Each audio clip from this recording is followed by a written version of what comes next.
તો આ તરફ ગીર સોમનાથના પ્રાચીન તીર્થની સરસ્વતી નદીમાં ઘોડાપૂરની સ્થિતિ। ગીરમાં ભારે વરસાદથી સરસ્વતી નદીમાં ઘોડાપૂર આવ્યું। સતત 5મા દિવસે માધવરાયજી મંદિર જળમગ્ન થયું છે।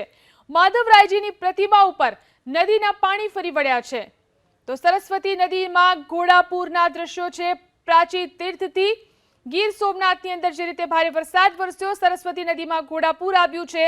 સતત 5મા દિવસે માધવરાયજી મંદિર જળમગ્ન થયેલું જોવા મળી રહ્યું છે। માધવરાયજીની પ્રતિમા ઉપર પણ નદીના પાણી ફરી વળ્યા છે।